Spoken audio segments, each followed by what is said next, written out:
శ్రీ హరివాయుగురుభ్యో నమః.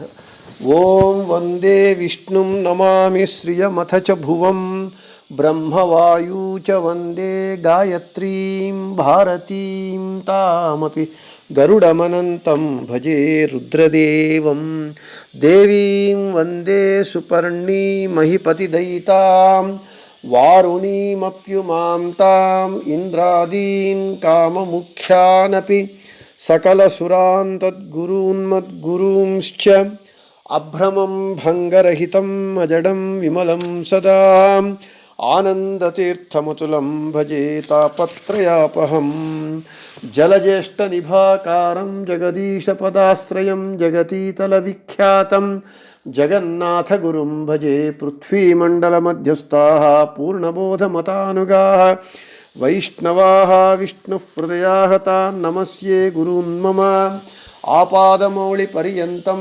గురూణామాకృతిం స్మరేత్ తేన విఘ్నాః ప్రణశ్యంతి సిద్ధ్యంతి చ మనోరథాః. శ్రీ విద్యాసాగర మాధవతీర్థగురుభ్యో నమః. హరి ఓం.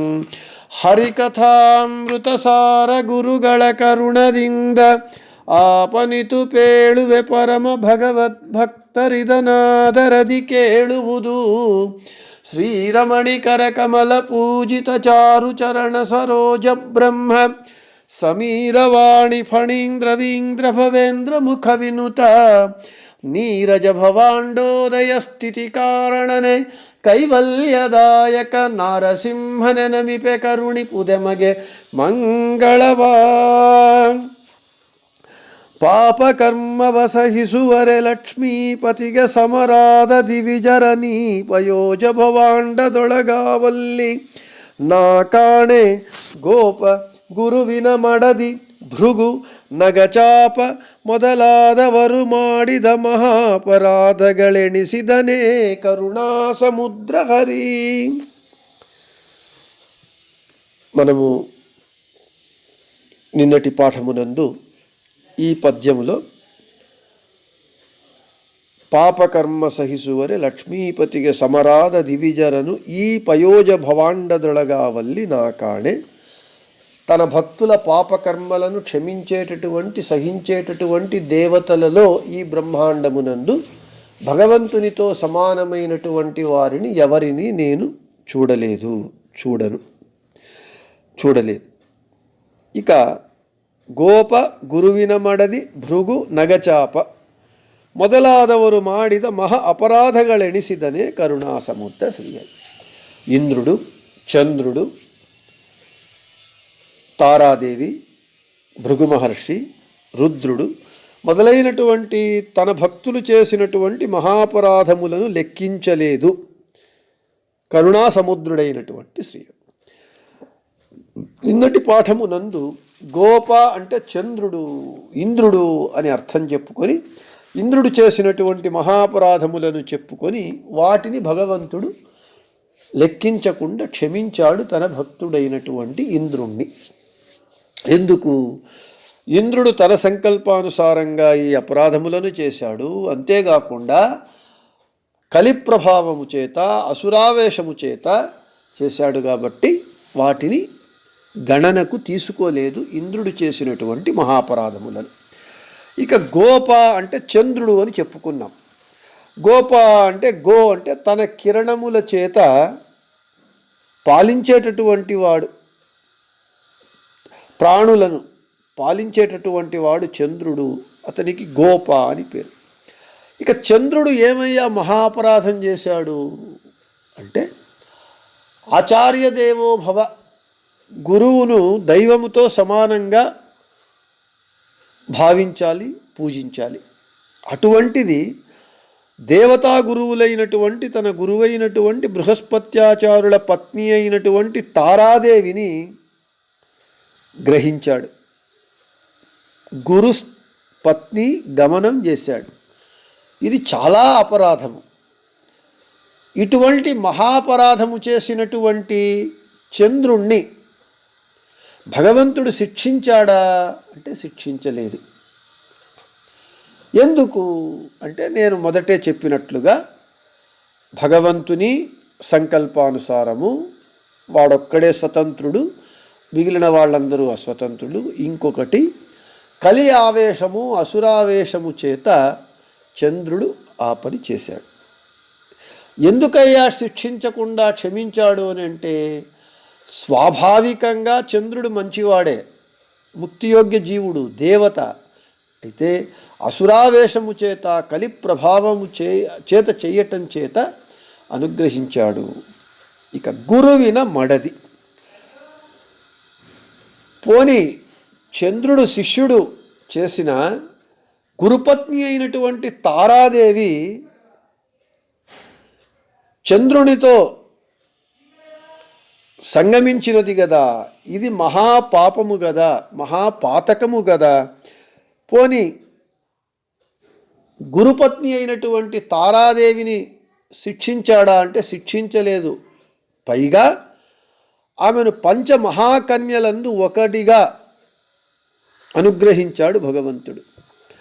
అహల్య, ద్రౌపది, సీత, తారా, మండోదరీ తథా పంచకన్యా స్మరేన్నిత్యం మహాపాతకనాశనం అని పురాణం చెబుతూ ఉన్నది.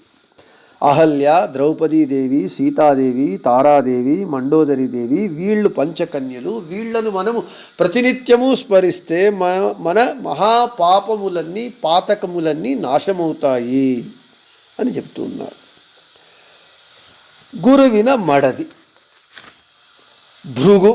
ఇక భృగు మహర్షి అతడు చేసినటువంటి పాపములెన్ని అంటే, భృగు మహర్షి మనకు భవిష్యోత్తర పురాణంలోని శ్రీనివాస కళ్యాణంలో వచ్చినది. యజ్ఞ ఫలభోక్త ఎవరు అని నిర్ణయించటానికి కైలాసము, తర్వాత బ్రహ్మలోకానికి వెళ్ళి అక్కడ వాళ్ళు యజ్ఞ ఫలభోక్తలు కాదు, వాళ్ళు సర్వోత్తములు కారు అని నిర్ణయించుకొని వైకుంఠానికి వచ్చినప్పుడు భృగు మహర్షి అక్కడ భగవంతుడు లక్ష్మీదేవితో ఉన్నప్పుడు కోపముతో నేరుగా వచ్చి సామాన్య ఒక ఋషి అయినటువంటి భృగువు తన పాదముతో భగవంతుని లక్ష్మీదేవి వాసస్థానమైనటువంటి వక్షస్థానము మీద పాద తాడనం చేస్తాడు భృగు మహర్షి. అటువంటి భృగు మహర్షిని భగవంతుడు శిక్షించాడా, శపించాడా అంటే లేదు. పైగా అతని పాదపూజ చేసి ఆ పాదోదకాన్ని తన నెత్తి మీద వేసుకొని లక్ష్మీదేవి నెత్తి మీద వేసి వైకుంఠమంతా వేశాడు.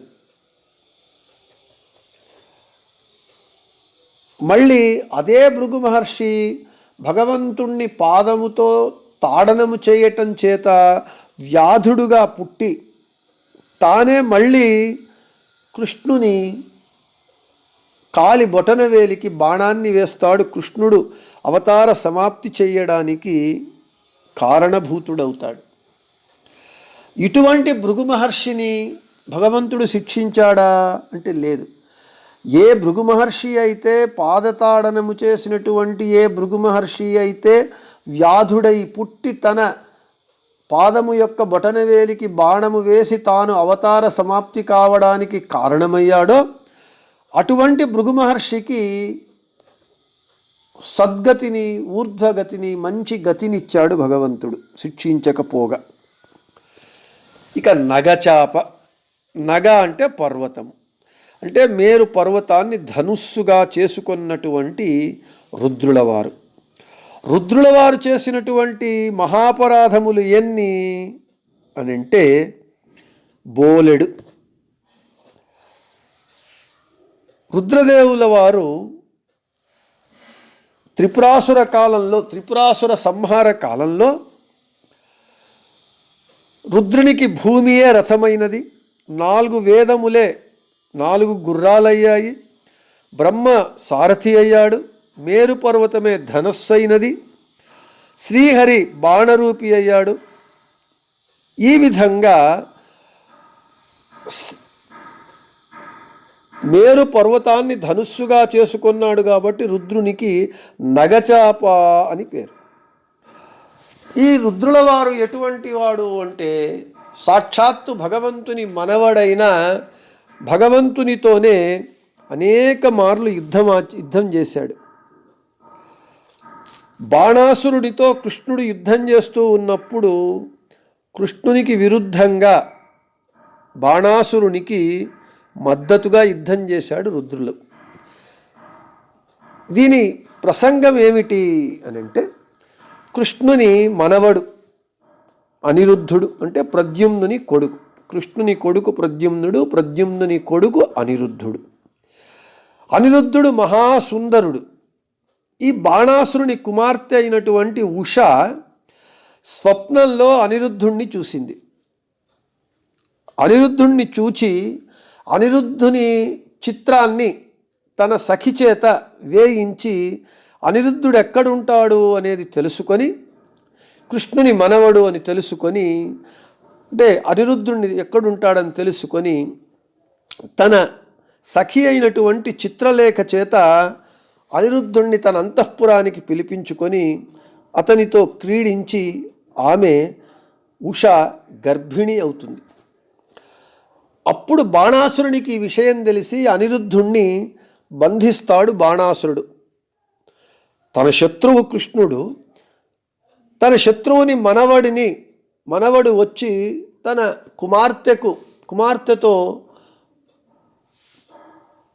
కుమార్తెను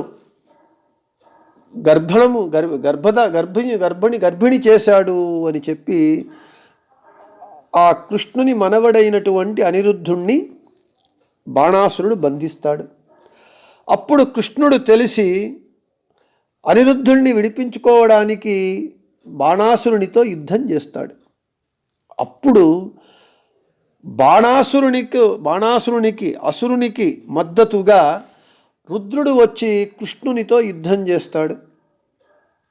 ఇది ఒక మహాపరాధము. సరే, తరువాత బాణాసురుణ్ణి ఓడించి రుద్రుణ్ణి ఓడించి కృష్ణుడు అనిరుద్ధుణ్ణి విడిపించుకొని వెళతాడు, అది వేరే సంగతి. ఈ విధంగా కృష్ణునితో బాణాసురునితో యుద్ధం వచ్చినప్పుడు యుద్ధం చేస్తాడు రుద్రుడు. ఇక రామావతార కాలంలో రావణాసురుని సంహారము చేసిన వెంటనే రుద్రుడు, బ్రహ్మ మొదలైన దేవతలందరూ రాముణ్ణి స్తోత్రం చేస్తే రుద్రుడు ఏం చేస్తాడు, రామునిని ఈ విధంగా అంటాడు: రావణాసురుడు నా చేత అవధ్యుడిగా వరాన్ని పొందాడు, నా చేత అవధ్యుడిగా వరము పొందినటువంటి రావణాసురుణ్ణి నీవు సంహరించి నా వరాన్ని లెక్కించలేదు, నా వరాన్ని లెక్క చేయకుండా రావణాసురుణ్ణి నీవు సంహరించావు, నాతో యుద్ధానికి రమ్మని రామునితో సవాలు విసురుతాడు రుద్రుడు. ఇది ఇంకొక మహాపరాధము. మనం ఇంద్రుని మహాపరాధాలు చెప్పుకునేటప్పుడు పారిజాతాపహరణమునందు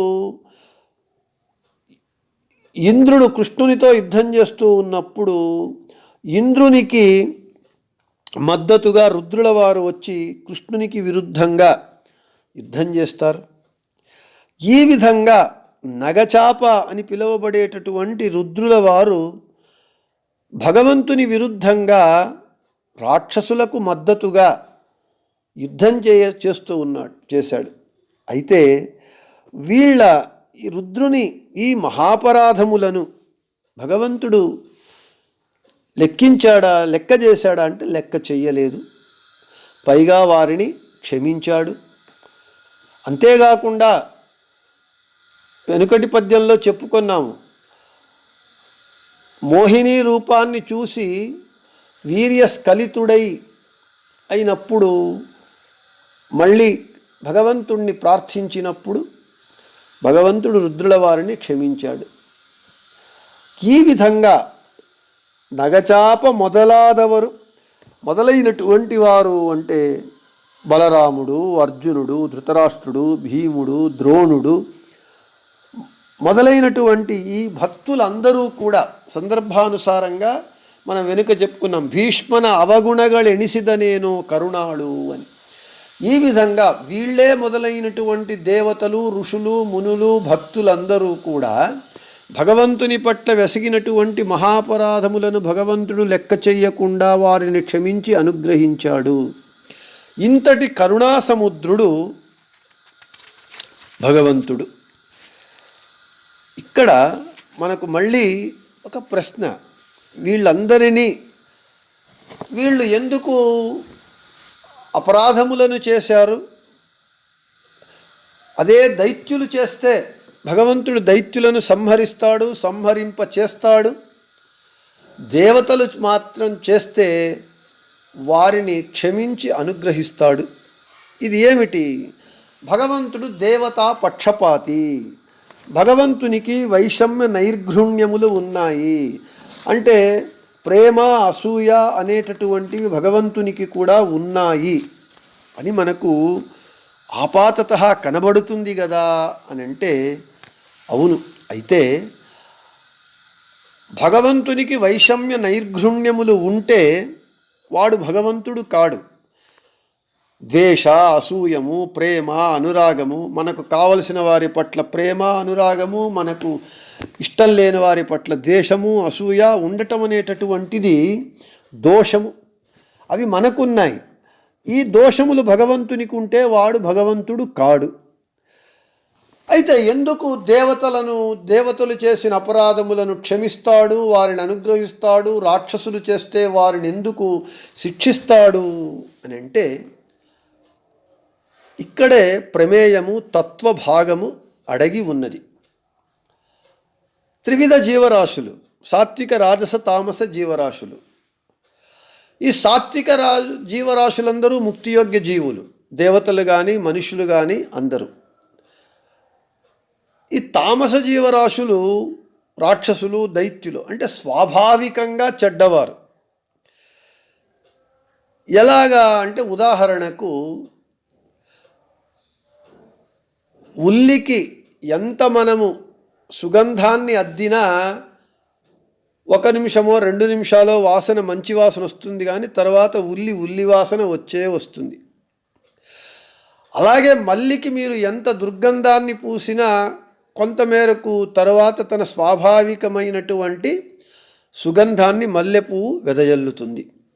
కాబట్టి ఇక్కడ సాత్విక, తామస జీవరాశులు, దేవతలు వీళ్ళందరూ, ఋషులు, మునులు, గంధర్వులు వీళ్ళందరూ ముక్తియోగ్య జీవులు, వీళ్ళందరూ సాత్వికులు. అంటే స్వభావతః చెడ్డవారు కాదు. వీళ్ళు తామసులు స్వభావతః చెడ్డవారు. వాళ్లకు ఎప్పుడూ సర్వకాల సర్వావస్థలయందు సదా భగవంతుని ద్వేషించటము, భగవద్భక్తులను ద్వేషించటము, భగవద్భక్తులకు ఇబ్బంది కలిగించటము వాళ్ళ స్వభావంగా ఉంటుంది. కాబట్టి దుష్టజీవిని అది మనకు అపకారం చెయ్యకపోయినా మనము చంపేస్తాం. పాము కనబడితే, తేలు కనబడితే, క్రూర మృగాలు మనకు కనబడితే ఏం చేస్తాం మనము? అవి మనకు అపకారము చెయ్యకపోయినా అపకారము చేస్తాయేమో అనేటటువంటి భయంతో వాణ్ణి మనము చంపేస్తున్నాము. ఎందుకు? ఆ స్వభావమే చెడ్డది. అదే మంచివారు ఒకవేళ వారు ఏదో కోపంలోనో ఏదో చిన్న కారణము చేత మన మీద వాళ్ళు ఒకవేళ తిట్టినా, మనకు చెడు చేసినా, వారి స్వభావాన్ని అర్థం చేసుకొని వాడు మంచివాడు అయితే ఏదో కోపంలో అలా చేశాడుని వారు మనకు చేసినటువంటి అపకారాన్ని కానీ మనం లెక్క చేయం. దానితో వదిలివేస్తాం, ఒక మాటతో ఏదో వదిలివేస్తాం. మన లౌకికంగా మనమే ఇలా ఉన్నప్పుడు భగవంతుడు జగన్నియామకుడు ఈ జగత్తు యొక్క సృష్టి, స్థితి, సంహార, నియమన, బంధ, జ్ఞాన, అజ్ఞాన, మోక్షం అనేటటువంటి 8 కార్యాలను స్వతంత్రంగా, నిష్పక్షపాతంగా, ఫలాపేక్ష రహితంగా చేస్తూ ఉన్నాడు. కాబట్టి ఇప్పుడు మనము చేసినటువంటి వీళ్ళందరూ దేవతలు, ఋషులు, మునులు, మహానుభావులు స్వభావతః మంచివారు. కలి ఆవేశముతో కానీ, లేక అసురావేశముతో కానీ, లేదా భగవంతుని ఇచ్ఛానుసారము వీళ్ళు అపరాధములు చేశారే కానీ కావాలని చెడు చెయ్యాలి, అపరాధములు చెయ్యాలి, పాపములు చెయ్యాలి అనేటటువంటి ఉద్దేశముతో, ఉద్దేశపూర్వకంగా వీళ్ళు చెయ్యలేదు. కాబట్టి భగవంతుడు వీళ్ళు సాత్వికులు, నా భక్తులు, వీళ్ళు చేసినటువంటి అపరాధములు పెద్దవే అయినా చిన్నవే అయినా వారిని క్షమిస్తాడు. లౌకిక ఉదాహరణకు వస్తే, మన ఇంటిలో మన పిల్లలు ఎంత పెద్ద తప్పులు చేసినా, ఆస్తులంతా తగలేసినా మన బిడ్డలను మనం వదులుకోం, అలాగే భరిస్తాం. అదే బయటివాడు ఎవడైనా మన ఇంటిలో ఒక చిన్న దొంగతనం చేసిన, పనికిమాలిన వస్తువు తీసుకెళ్ళినా వాణ్ణి మనము దొంగ అని చెప్పి నానా యాగి చేసి వాణ్ణి హింసిస్తాము. ఎందుకు? వీడు మన కొడుకు, వాడు మనవాడు కాదు. మనకైనా మనవాడు పగవాడు అనేటటువంటి భేదభావములున్నాయి. అయితే భగవంతునికి ఇవి ఏవీ లేకుండా భగవంతుడు స్వభావమును అనుసరించి జీవుల స్వభావ గుణములకు అనుగుణంగా వీళ్ళు సాత్వికులు, మంచివారు, ఏదో అసురావేశమునందు కలి ప్రభావము చేత నా సంకల్పానుసారము వీళ్ళు చేశారని చెప్పి వారిని క్షమించి వారికి ఇవ్వవలసినటువంటి స్థానమానములను గౌరవములను ఇచ్చి అనుగ్రహిస్తాడు. అయితే దైత్యులు, తామస జీవులందరూ దైత్యులే. వీళ్ళు చెడు చెయ్యాలి, చెడు చెయ్యటమే వారి యొక్క స్వభావము. కాబట్టి వారు భగవంతుని యందు, భగవద్భక్తుల యందు ఎప్పుడూ చెడునే ఆచరిస్తారు. కాబట్టి వారిని భగవంతుడు శిక్షిస్తాడు. ఎలా మనము పాము, తేలు, క్రూర మృగాలు మనకు కనబడితే చంపివేస్తామో అవి మనకు అపకారము చెయ్యకపోయినా, అయితే వీళ్ళు దైత్యులు భగవంతుని పట్ల క్షమించరాని అపచారం చేస్తారు, భగవద్భక్తుల పట్ల చేస్తారు, భగవద్భక్తులను హింసిస్తారు. కాబట్టి భగవంతుడు వారిని శిక్షిస్తాడు. అయితే ఇంకా ఇక్కడ ముఖ్యమైనటువంటి ఇంకొక విషయాన్ని, తత్వాన్ని, ప్రమేయ రహస్యాన్ని మనం గుర్తుంచుకోవాలి. ఇప్పుడు మనం చెప్పుకున్నటువంటి గోప గురువిన మడది, భృగు, నగచాప మొదలాదವರು వీళ్ళందరూ దేవతలు, ఋషులు, మునులు, మహానుభావులు, అపరోక్ష జ్ఞానులు. దేవతల యొక్క కొలమానములు, మానవుల కొలమానములు వేరే. మనము దేవతలతో సమానంగా చూడకూడదు, పోల్చుకోకూడదు. మన ప్రమాణములు వేరు, మన శక్తులు వేరు, మన యుక్తులు వేరు, మన సామర్థ్యములు వేరు. వారు దేవతలు, మనము మనుష్యులము. దేవతా వర్గానికి కొన్ని కొలమానములుంటాయి, వాటికి కొన్ని ప్రమాణములుంటాయి, ప్రామాణికతలుంటాయి. మనుష్యులకు వేరే ఉంటాయి. సామాన్యమైనటువంటి మన లోకంలోనే మనమే అందరూ ప్రజలే, దేశ ప్రజలే. ఈ దేశ ప్రజలందు మనము ఎన్నుకొని ఉంటాం. అందరూ ప్రజలు, ఓటర్లు ఓటు వేస్తాం. ఎమ్మెల్యేలు అవుతారు, మినిస్టర్లు అవుతారు, క్యాబినెట్ ర్యాంక్ మినిస్టర్లు అవుతారు, స్టేట్ మినిస్టర్లు అవుతారు, చీఫ్ మినిస్టర్లు, ప్రైమ్ మినిస్టర్లు, వీళ్ళందరూ అవుతారు. అందరూ ప్రజలే, అందరూ మనుష్యులే. అయితే ఎమ్మెల్యేకున్నటువంటి స్థానమానము మినిస్టర్కి ఎక్కువ వానికంటే, స్టేట్ మినిస్టర్కు. స్టేట్ మినిస్టర్ కంటే క్యాబినెట్ ర్యాంక్ మినిస్టర్ ఎక్కువ, వానికంటే చీఫ్ మినిస్టర్ ఎక్కువ, చీఫ్ మినిస్టర్ కంటే ప్రైమ్ మినిస్టర్ ఎక్కువ. అందరూ ప్రజలే. అయితే ఒక్కొక్కరికి ఒక్కొక్క స్థానమానములున్నాయి, గౌరవాలున్నాయి. అందరినీ మనము సమానంగా చూడటం లేదు. మనకి ఇంకా ఒకటి చెప్తూ ఉంటారు, చట్టంలో అందరూ సమానులు అని. అయితే కొంతమంది ఎక్కువ సమానులు అనేటటువంటి వెటకారం కూడా చెప్తూ ఉన్నారు.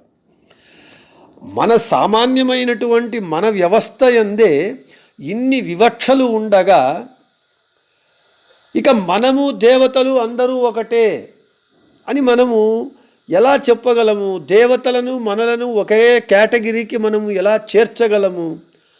వారు చేసినన్ని శక్తి సామర్థ్యాలు మనకున్నాయా?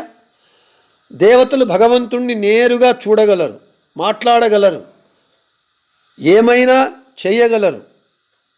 మనకు అద్భుతాలు సృష్టించగలరు. మనకు సామాన్య మనుషులకు మనకు అవి ఉన్నాయా? ఆ శక్తియుక్తులు లేదు, సామర్థ్యాలు లేదు, తెలివి లేదు. కాబట్టి ఇప్పుడు మనం చెప్పుకున్న వాళ్ళందరూ మహానుభావులు, దేవతలు. వాళ్ళు చేశారు కదా, మనము చేస్తే తప్పేమిటి?